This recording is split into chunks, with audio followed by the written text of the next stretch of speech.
Hey, all right.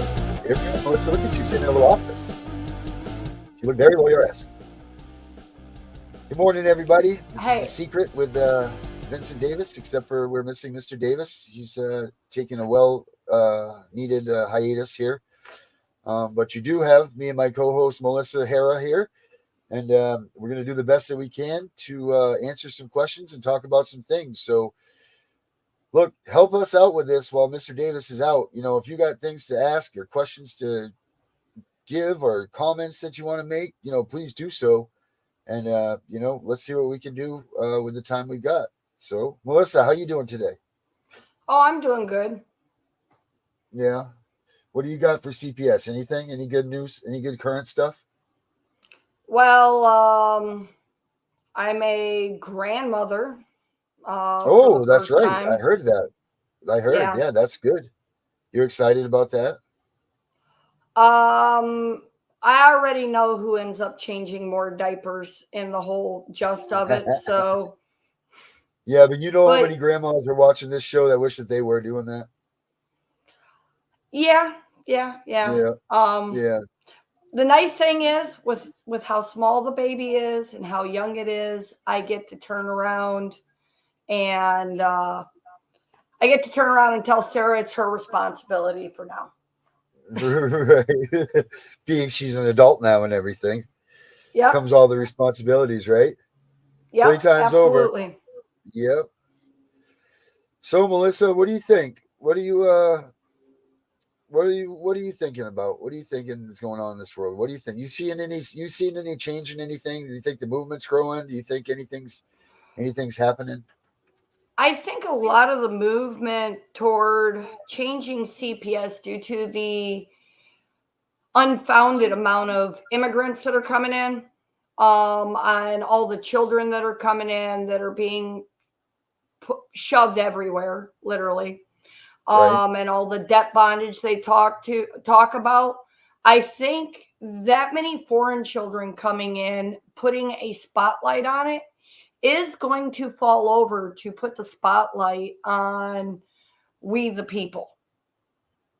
I'd You hope know, so. they did just do a news thing today over in the Arizona area where they found that one of the medical centers over there near what they call the Walmart concentration camp where they keep children. Is that They over on is actually, that the research triangle they call it? yeah, yeah, it actually it's now pending in court because it has gotten labeled the body chop shop, Oh, nice, nice, and nice. there's There is so documents much of this. supporting it. Hmm.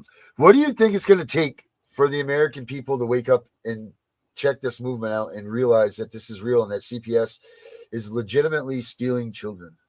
What is it going to, because we talk about this, and I know you and I talked about it the other night, and we kind of agree to disagree here, but like, Title IV funding is being abused to a degree that, but no one seems to care about that, because, and I'll tell you why that is. And I think that's because the states are balancing their budgets with this Title IV funding.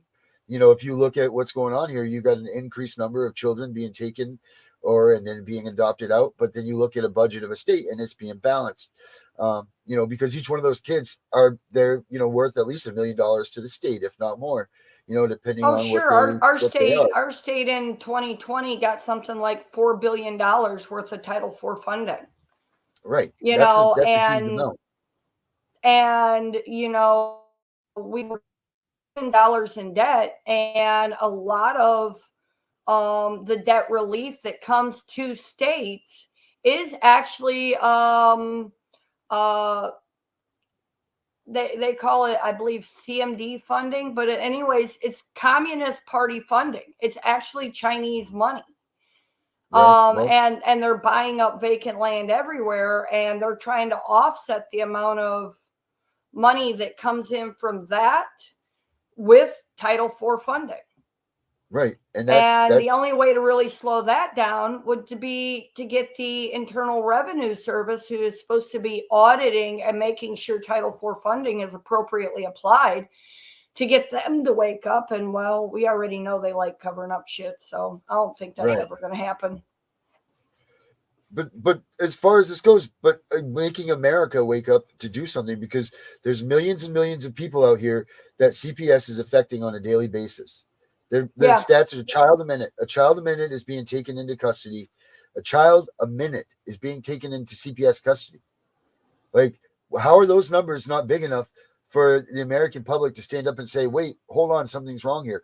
They just don't seem to care. And I think that's because the fear that CPS instills on these people is. Well, I would disagree with that in a bit, because, like, when I had my involvement with CPS in Michigan, when I was stupid to how the world works and what it's really about, before the Guardian ad litem approached me and says, hey, we're Monroe County, Michigan, and we're an adoption mill. Right. You know, and I recorded him saying it, and there was nothing I could do with that recording. I went to the ombudsman, I went to the attorney general, and they said, hey, it falls under freedom of speech. Better luck next time. Right. You know, so with that being said, yes, they probably are taking a child a minute, or maybe even on a slow day, a child every 10 minutes. But as an individual dumb parent, I didn't know to look for groups to help me fight. Right. It And there's took so many years worth of wake up before I really understood where I could reach, where I could look. And, Yeah, you know, not everyone thinks outside the box. I know you right. well enough to say you think outside of the box. You know me well enough to say I think outside of the box. But that's just because Well, we're seasoned. If you're a rookie in this thing, just like Mr. Davis says, you expect you don't justice know. to do Yeah. justice. Yeah, You you don't, like expect you didn't innocent do till anything proven wrong. guilty. Right. And And it's there's no not. such thing as an innocent till proven guilty. No, I think what the biggest problem is, first and foremost, if this thing, you know how I feel. I feel like the whole system should be abolished and destroyed and started from ground zero. Funding, everything needs to be taken out. But if anything needs to change in this, I know your big thing is jury trial. The other thing is imminent danger. Imminent danger needs to be fine whittled down to a T to say what is and what is not imminent danger, because kids are taken with such a broad range of vocabulary for reasoning, and it's accepted in the court. And not only is that guilty until proven innocent, but it's also that's like guilty without a preponderance of doubt too. Right. That's what I'm saying. So preponderance means that it's even hearsay could make that the facts. Absolutely. Your 72-hour hearing. There should definitely be a clear and convincing evidence minimum at any of this stage, with the detriment that they cause to people's lives and to the children's lives. I mean, we're seeing the research show this stuff, but why are people not standing up and against this stuff? You know, what's wrong? What needs to change so that children stand up and fight, or not children, but the families of people that aren't involved in CPS stand with the families involved in CPS? Well, I think we need to start getting a list of people. I think that we need, you know, maybe more than just like how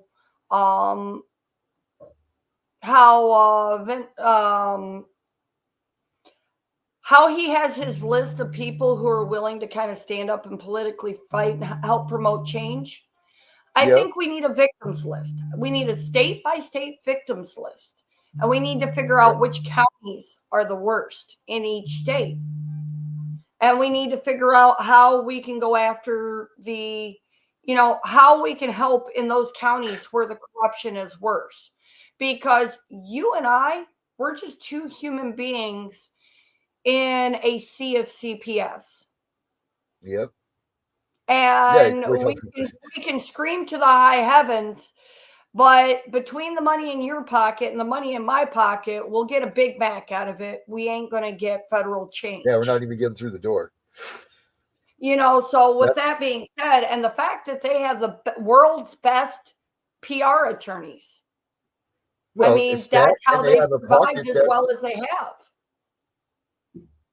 That's without being said, they have the biggest budget out of any government agency. I mean, their budget, I'm pretty sure, don't quote me, I'm gonna look this up, but I'm pretty sure that they might even supersede the militaries. Their I funding. believe I'm they not do. sure, but I feel like I found something like that the other day. Hey, Player Mike, how you doing? Thanks for watching us. We're here. You're here. We're all here. It's Saturday morning with The Secret. Yeah, I mean, this is just the money is the big whammy, and I can't believe that people, American taxpayers, aren't paying attention to where their money, especially being in the Social Security titles, they're not paying attention to where the stuff's going. And how Well, can you not? I think at this point, they talk about schools essentially teaching you to be complacent. I do believe that to an extent. I mean, obviously they teach you reading, writing, arithmetic, which you need going forward. But there is a lot of teaching you. You go to work, you go home, you eat dinner, you do whatever, you pay your bills, and you just don't ask questions. You just accept your life for what it is. You don't question what your rights are, and you don't think to question what your rights are until they're challenged.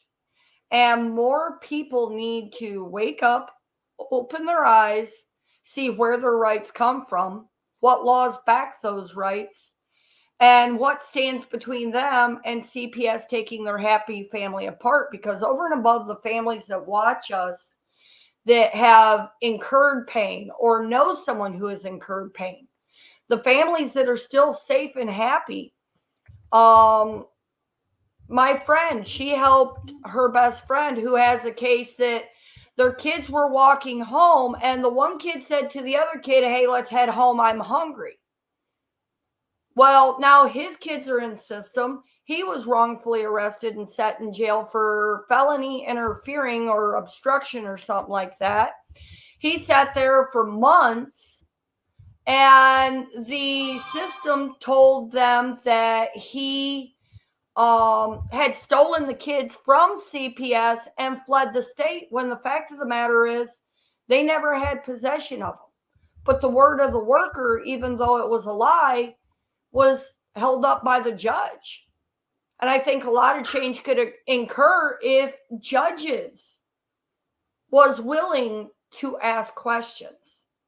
When a police officer walks in and says, "This person was speeding, they was doing this, no ifs, ands, or buts," judge automatically, it's a government employee, he's telling the truth, no ifs, ands, or buts.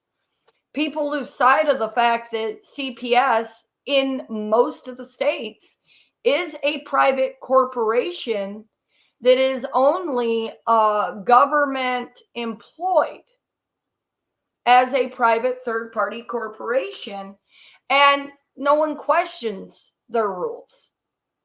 Because everyone says, "Oh, they're the law, they're the law, they're the law." And But where do they get their authority from? Where does that authority come from? From nobody. We're letting young kids get out of college and have a God badge. By being contracted by the government to do a job. And I actually had a conversation with an attorney yesterday about this. By being contracted by a government facility to do a job, they fall under sovereign immunity of the government. And that, so they don't care. They're just out running away with their badges and off they go to take our kids. And I think if more parents were willing to stand up for the violation of the rights and take more of these arguments to the federal court, because most parents don't know that they can. They don't know that it's a civil rights violation because they don't teach the Bill of Rights in school. They don't teach the Constitution in school. They teach you that it was signed. They teach you that it was made to protect the people, but they don't teach you what it is. So if more people took the fight to the federal court, there might be something that could be looked at. It might bring more awakening to the court systems. But it's going to take a drastic. Talk to me about juries. What about jury trials? I know that's one of your big pushes, but why don't we allow jury trials, and what needs to be done to make it happen? So with all the research I've done into this, looking for looking for why jury trials just aren't given. Another attorney friend of mine, we were talking about the Constitution and what laws the Constitution protects by jury trial, how and why. And he says, well, you need to look for things prior to 1776 as to how families were held together. Well, in all of my researches prior to 1776, the father was the 100% sole custodian of the children, but they didn't have any laws in place for the family unit.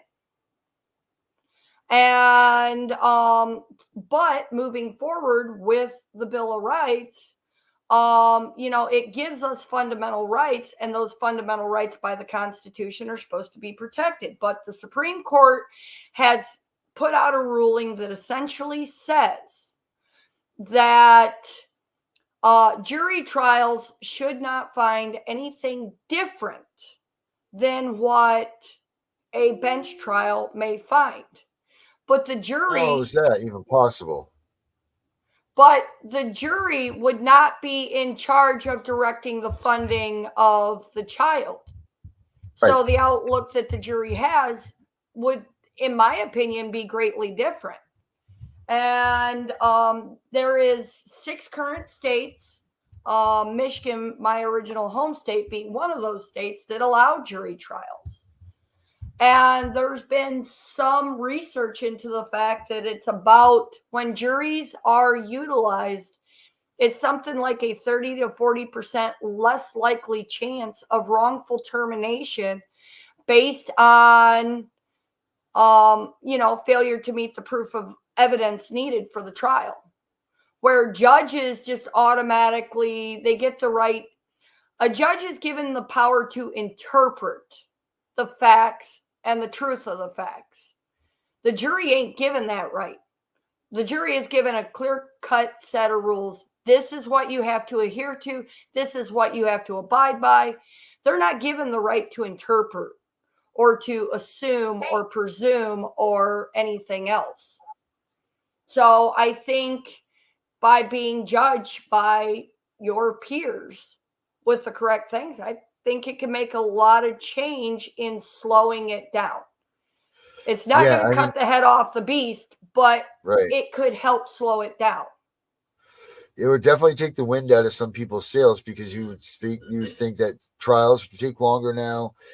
It wouldn't just be an in and out rule from the bench type situation, which I don't think they're allowed to rule from the bench on a TPR. But still, a jury trial is going to be a demand of 2 or 3 days, opposed to if you have just the judge, it might even be 3 hours. Some people don't even get that long, So, I mean, it would tie up the courts. So that's probably one of the reasons why they don't want to do it either, is that it's, the resources that they're going to use for this are going to be huge. Because as far as I know, no parent wants to sit here and deal with what we've got to have had to go through. But also, no parent and no person of, like, so the jury of your peers means people in your own community coming from where you're from, like people that you recognize, things like that. There's not one person in America, unless you are truly an abuser of a child, that is going to do as bad as a termination of parental rights on a person. That's just not going to happen. There's no way it could happen. Well, there was a judge in our county, actually in our state. He was the head chief judge, Supreme Court. And he actually got removed from bench because he believed in God. Oh, wow. Yeah. Wow. It was a big to-do, and, a really upstanding human being. And he even put out a ruling saying that people with certain criminal offenses are still a person who has rights. Where other people say, oh, you have criminal history, therefore you're a nothing. Well, he put out a ruling that even if a person has criminal history, they're still an equal person and that they have rights that should be upheld. He also put out a ruling that there's no graver injustice that can be done to a family than to divide a family with termination without exhausting every possible resource to the court to keep the family. And when I say family, I'm not just talking mother and children, but like in Dr. Fowler's thing, where it's grandmother and children, keeping the family unity together. Right. And that's the other hard thing, is that these laws are already set up so that you cannot steal the children. They want reunification. It's the people that are implementing these laws that are bending them, breaking them, and making it so the children aren't coming home. So that now leads into the next thing of, like Mr. Davis has done. Uh, oh yes, prayers to you too, there, Lee Jamie. How are you today? Um, what do we do politically, or not say politically, but like Mr. Davis says, we have our teams, we have our team captains, which I'm pretty sure next week we'll start announcing what our next moves are. But I know the basis of that are finding out who the politicians are that are running for this election, what rules are being implemented in each state, or what laws are being passed. Do you guys have anything in the books in Alabama that's talking about CPS stuff? No, they dodge CPS like a plague because it is a big part of funding for our state. And the problem is, in our state, there's not enough group homes for children like over the age of 10. So when kids start becoming problem children and they get dumped in these group homes or these mental facilities, like what most people don't know, in the state of Alabama, the Department of Justice put out an order deeming that CPS in our state is guilty of child neglect because they're not meeting the educational needs of the children. Now, there's a couple lawsuits, large class action lawsuits going on against two of the juvenile psych facilities in our state, which we only have two of them. But they're under lawsuits because they're being used for long-term housing. They're not meeting the needs of the children, and children are getting violently hurt there. Right. It's just that's what they do. They don't pay attention. Hey, Lee Jamie is as her trial. Listen to this. Lee Jamie has her trial coming up on the 10th. She needs some prayers. So everybody that's out there watching this, send this one some prayers, please. They need all the help that they can get. I mean, it looks, if she says it's trial, I believe it's the end of the line for her too. So, you want to come on, Lee Jamie? Do you need to come on the show and talk with us? You want to get on here for a minute? If you do, email Grace and we can see what we can talk about and maybe give you some insight on your upcoming trial. But anybody else out there, give them some prayers, please. We don't need another death penalty announced here. And that's really what this is. When you get your TPR, it's the death penalty. There's no coming back to it. There's no resolve. There's no nothing. It's just your child's gone. That's it, except for the fact that your child is really still out there and wondering where's mom and dad.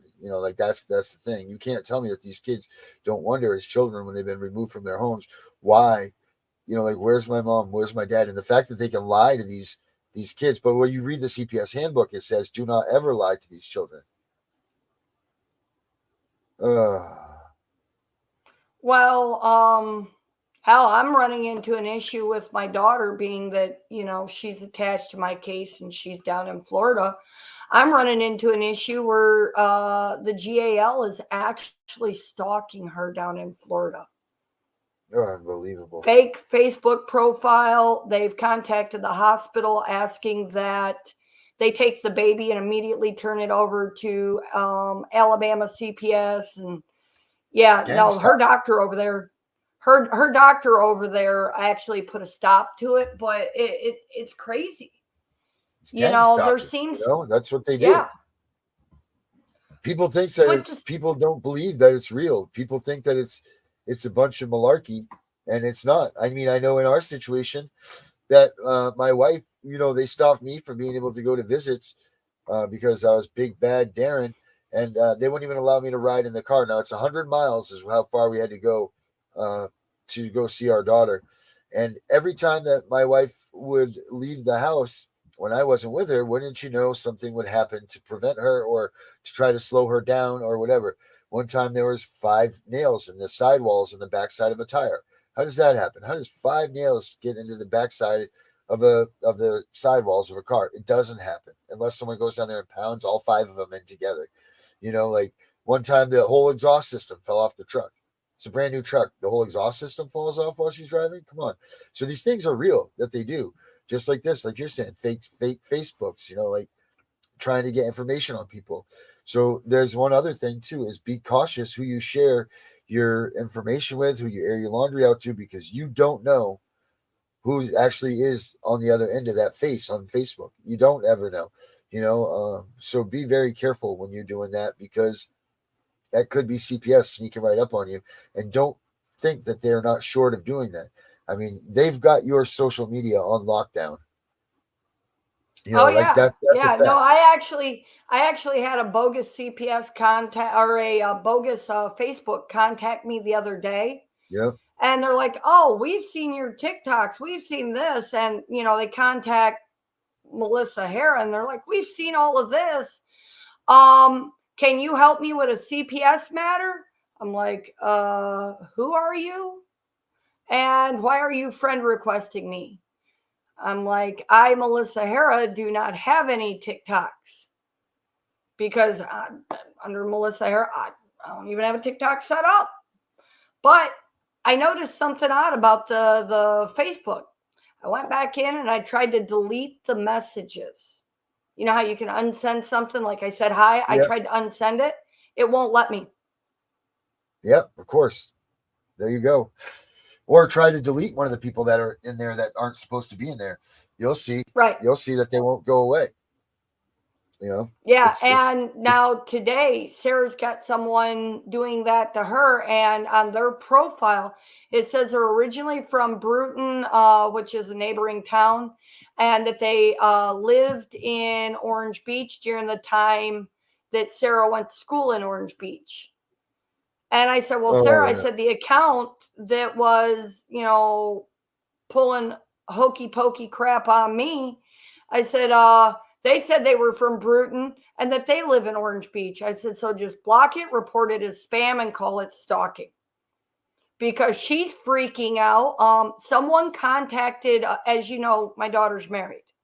My daughter is emancipated. She is married, and they're still harassing her. Well, someone contacted her ex to tell him about the baby being born. Now, the only people that know that baby's born, her own father don't know about the baby being born, in her circle. But someone contacted her soon-to-be ex-husband to tell him that the baby's born, and to tell him to call and ask if his name is on the birth certificate. Jesus. Just from a random person. Mm-hmm. And another person that she knows but don't speak with called her out of the clear blue sky to tell her congratulations. And these all tie back into this GAL that has been tainting our case from day one. See, our caseworker, the evil caseworker that she was, but she also said our GAL had a surprising interest in our daughter. And when you hear things like that, that makes you tremble, because that's supposed to be the person that is there to neutrally defend your child and get the results your child is herself or himself seeking. And they're not doing that. They're working hand in hand with CPS. They're making sure that they align themselves with CPS and they go with what CPS says. And there's just another broken part of the system. It's ridiculous how far they're able to get away with things. And then look at Corey's story. Corey was a prime example of what happens now he called CPS. We talked about it last night. He called, his kid was coming with cigarette burns, bumps and bruises, broken this, all this type of stuff, 7 to 10 times. And then the doctors were like 50 times. An astronomical amount of times that CPS was called. And no one did a thing for this kid. He was very close to being a statistic had he not stood up for his child, spent his life savings, and got his child out of the situation. But they weren't going to do a darn thing in sitting in the situation they were in, and they were reporting it. But yet, I know a family they come in from Michigan, people like myself, same thing, or you, or anybody else that did nothing, and somehow got wrapped up in a law situation or whatever. But nothing has to do with the child at all or whatsoever. And here they come, they come bringing in the cattle and just take the kid out, and good luck, figure it out. You have a 12% chance of reunification once they get your child back.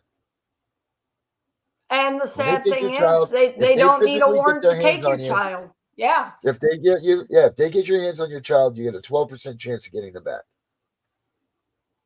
Unless you're like one of those horrible, nasty people that make what they consider damaged goods. I mean, Yeah. it's almost like they instill you should beat your kid because then they'll give them back to you because they can't Yeah, sell they damaged always goods. give it back to the abuser. Always, Miss G used to say that all the time, that the abuser gets the kids back. You know, like, and that's always, and it's the truth. You see it in domestic violence situations. You see it in all Well, these look at things. my The people daughter's that are case. abusing. My Yep, daughter's considered damaged goods by our state. You know, yep, they didn't call the hospital and say, we want this 18-year-old that ain't an adult in Alabama until 19. They didn't say, we want her and her baby. They said, we want her baby. The right, state of Alabama DHR could have helped her.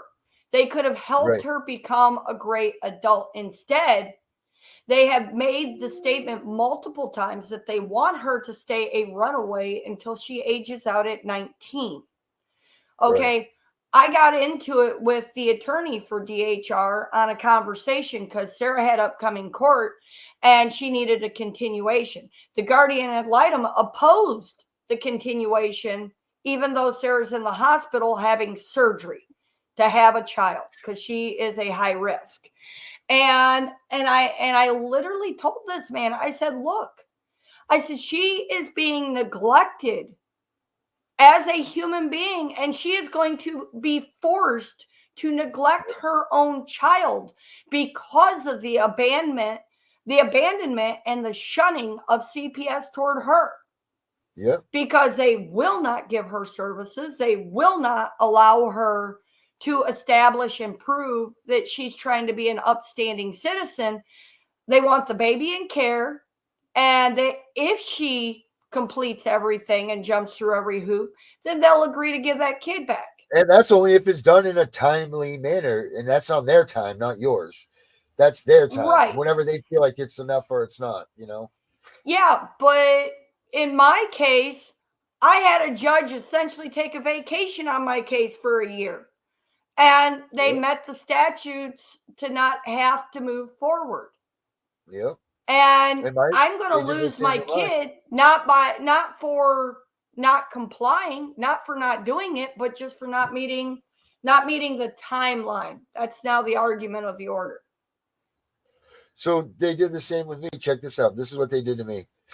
They My lawyer contacted me one day. This was May. It was May 12th. Our TPR was supposed to be May 12th. This was in the month of April or whatever. Well, what they did was my lawyer calls me and he says, "Hey, listen, my wife's been sick. I feel like I haven't been able to provide you proper servicing. So I'm going to ask for a continuance into the next hearing." Now I'm gunning because I've been doing my podcast. You know, I'm on fire. I'm ready to rock this thing anyway. You know, I want this TPR to come because I want to go to trial because here I am, Mr. Idiot, thinking that justice is going to be justice, right? But what they do Right. is, so they get the continuance. Now, when they stop my visits for my daughter because of my podcast, I could not get my lawyer to file a piece of paper to get my visits back. He said it was going to take too long. We would be in the TPR, yada, yada, yada. So they go ahead. By the time I get home, I have a letter from the Attorney General saying there's been a continuance and it's going to be for June 16th and 17th. I said, wow, that was really quick. I said, you asked for a continuance, but yeah, you can't. It's been 3 months and you haven't filed anything for me to get my visits back. We get to the trial date. I don't realize this, right? So fast forward to the trial time. We're sitting there and the charges of abandonment now come up on the table. So, whoa, whoa, whoa, abandonment. What are you talking about? Well, because of the continuance and the lack of conversation and the lack of visitation to my daughter that I've had, that allowed them to fly in under the amount of time that was needed by the state to say you've abandoned your child. Even though they forced those stipulations onto me, they did that. So that was all a big ploy. That was definitely a coup. They did that on purpose because later I find out, I did my research. His wife didn't have cancer. His wife wasn't sick. But, you know, who's going to believe you? No one cares. You're a conspiracy. You're crying because you're a losing parent. You're all this stuff, you know? Like, no one wants to listen. No one cares. And that's that. Right. Absolutely. It's just mind blowing. Look at Lee Jamie talking about all this stuff here. She's at 21 months right now. And you just read this. She didn't even do anything. They literally did not do anything. I know this person, and they didn't do anything. And they just Yeah. took her. They just took her kids. Well, I was speaking with a mother the other day that her kids have been in the system now 5 years. 5 years ago, she filed a complaint when she found out that her ex husband, who had a joint custody thing, was molesting the child. And at Jesus the time, the Almighty. child was 7 years old. CPS went in, they removed the child. He was able to pass a lie detector test, which honestly, we all know they're not admissible by law. And I can't even believe they went with a lie detector test in the state of Alabama, because Alabama 100% won't even call it a character reference. Alabama is 100% opposed to lie detector tests. Oh, And wow. I know this from using one in my own case. And they're like, yeah, it's crap. It's garbage. It's useless. It's meaningless. Anyways, they give the child back to him. And they keep her away from the child because she's the aggressive, upset mother trying to protect her child. Well, he ends up overdosing, he ends up dying a short time later. CPS takes kid back, and now it's been another 3.5 years, and they're just sitting in limbo. And every 90 days, they just push the hearing out another 90 days and another 90 Yep. days. Yep. And they haven't ordered TPR yet, but this is a county that's their statistic to maximize the funding, Right. and that's Shelby County, Alabama.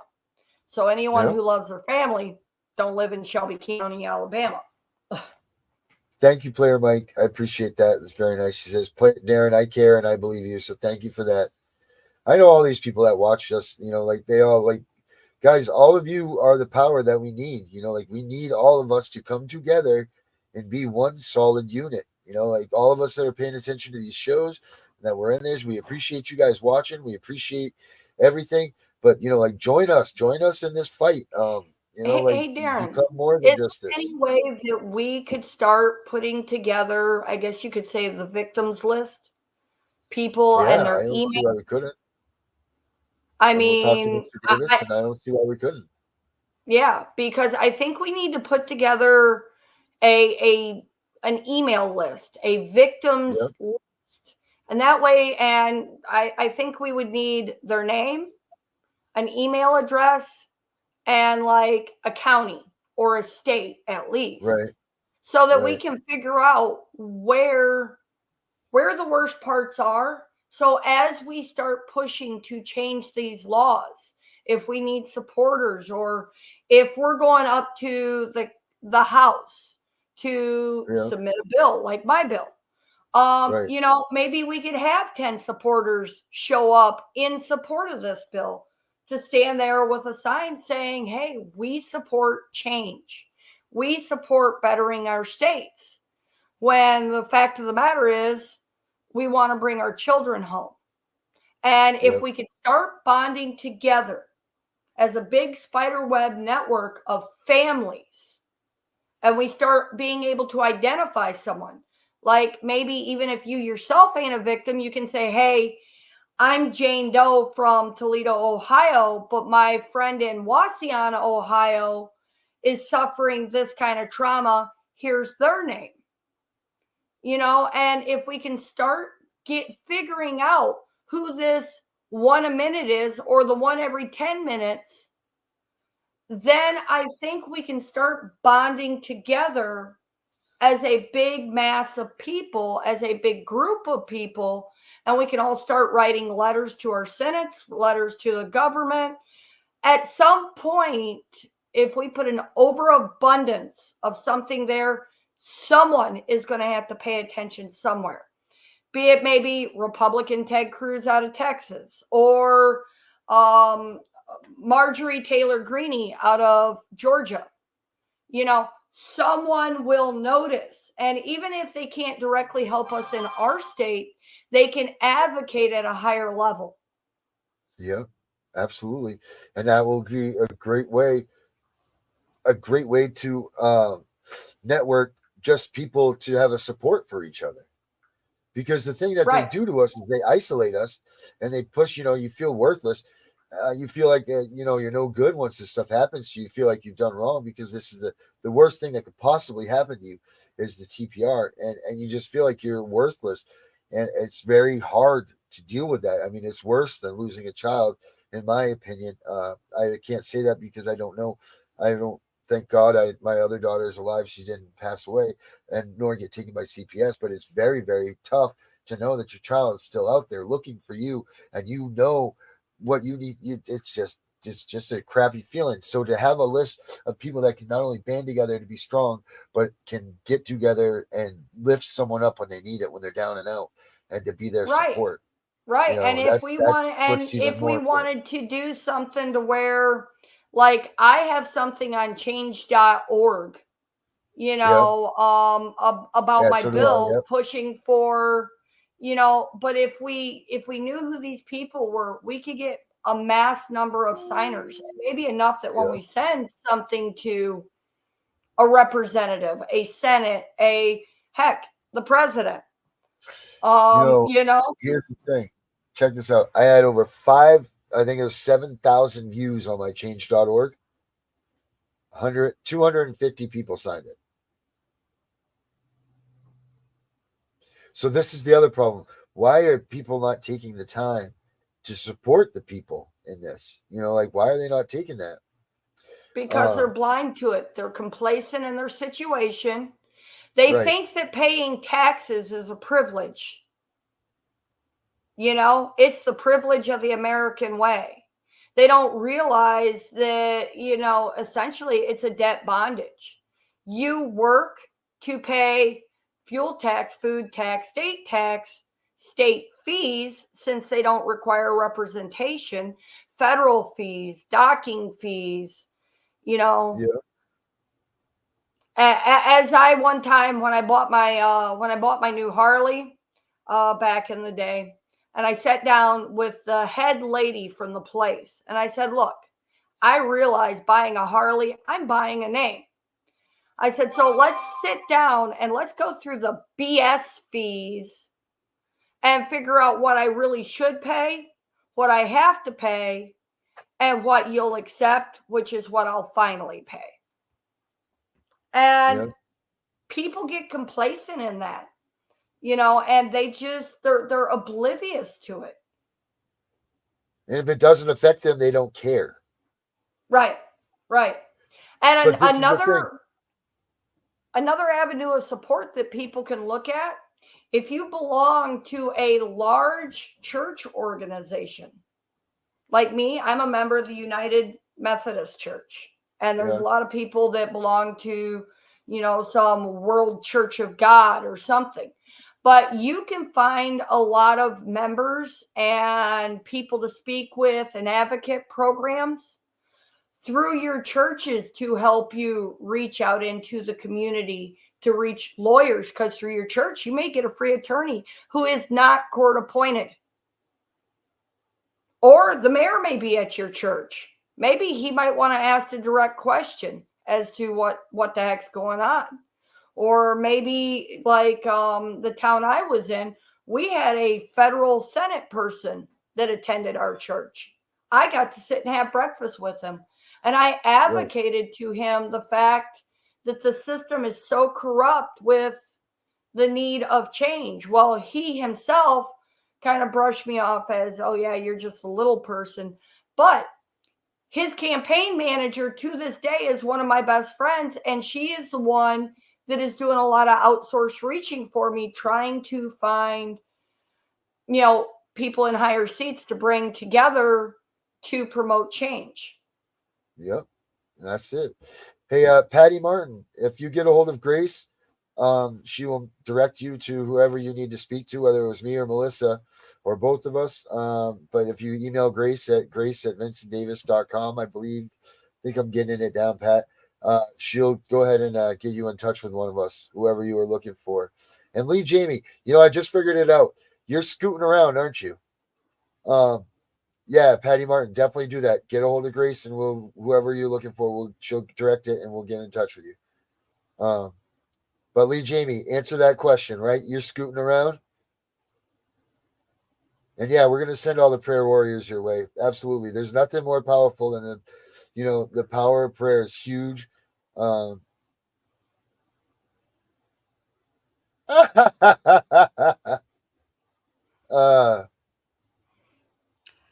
nothing better than the power of prayer, people. So go out there and pray for these families.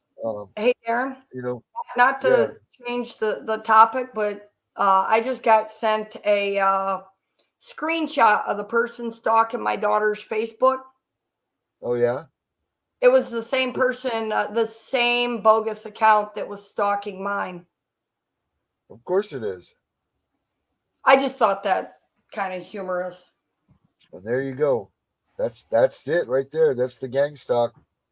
It's sickening. It's scary.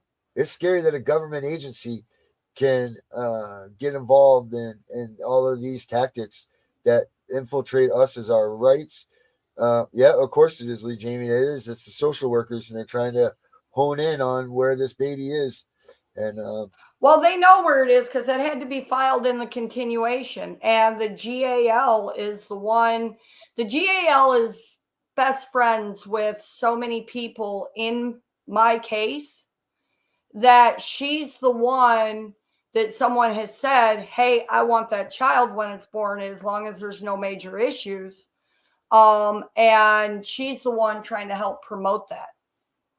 And the bad thing is Sarah cannot apply for Medicaid, for WIC, for any of the other things, because even though she's a runaway and they don't want her, they've got her tied up in the system that she ain't even a part of because she lives a state away. And it's just crazy. Yeah, it is. It's really just, I'm just reading all these comments. Corey, thank you. Pray for us. Pray for everybody. Pray for everybody involved in this. Pray for Melissa and the baby. Pray for Melissa's daughter and the baby. Pray for Lee Jamie. Pray for Mike. Pray for everybody, man. Just pray for the whole dang thing. Pray for all those poor little immigrant kids sitting in cages in Walmart down in Texas. Yep.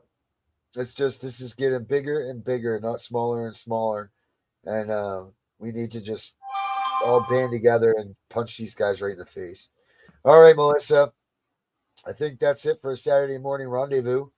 I appreciate you hanging here with me since nobody else wanted to. And of course, we owe a thanks, to all the guests for logging in, watching, and keeping up our conversation. And best wishes, Lee Jamie and everyone else. And I think that's it for today. Patty Martin, get in touch with Grace. All right, Grace, fire the music up. Let's get out of here. Yeah. Good luck, everybody. Yep. Pray for everybody. Get rid of these CPS dirtbags. Have a good weekend.